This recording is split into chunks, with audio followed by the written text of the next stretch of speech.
name is Dr. Anthony Levatino. I'm a practicing obstetrician-gynecologist, and I've performed over 1,200 abortions. Today I'm going to describe a second trimester surgical abortion called dilatation and evacuation, or D&E. A D&E is performed between 13 and 24 weeks of pregnancy. After administering anesthesia, the abortionist uses a weighted speculum, like this one, that opens the vagina widely. Because second trimester babies are so large, this greater access facilitates a late-term abortion.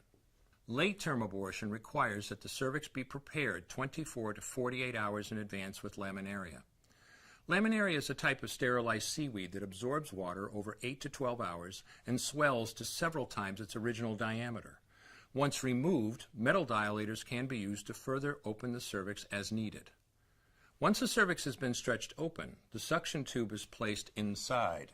A baby at 20 weeks gestation is as big as the length of my hand, from head to rump, not counting the legs.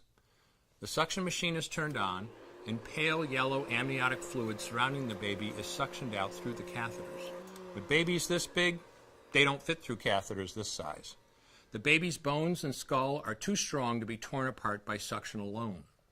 This is a Sofer clamp. A Sofer clamp is made of stainless steel. It's about 13 inches long.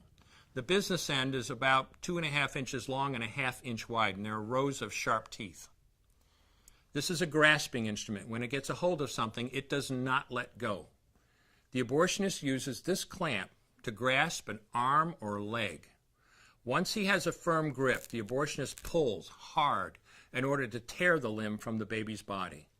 One by one, the rest of the limbs are removed, along with the intestines, the spine, and the heart and lungs. Usually the most difficult part of the procedure is extracting the baby's head, which is about the size of a large plum at 20 weeks. The head is grasped and crushed.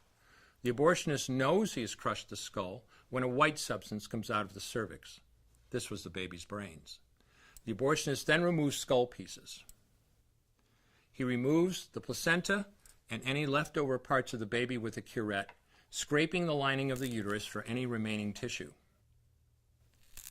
The abortionist then collects the baby parts and reassembles them to make sure that there are 2 arms, 2 legs, and all the pieces. Once all the parts have been accounted for, the abortion is complete. For the woman, this procedure carries a significant risk of major complications, including perforation or laceration of the uterus or cervix, with possible damage to the bowel, bladder, and other maternal organs. Infection and hemorrhage can also occur, which can even lead to death.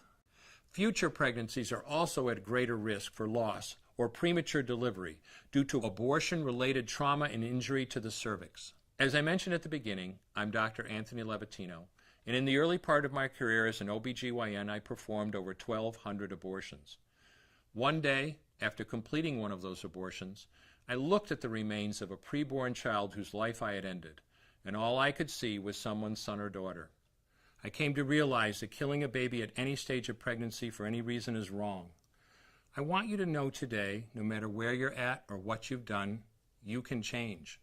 Make a decision today to protect the preborn. Thank you for your time. I will no longer do any more abortions.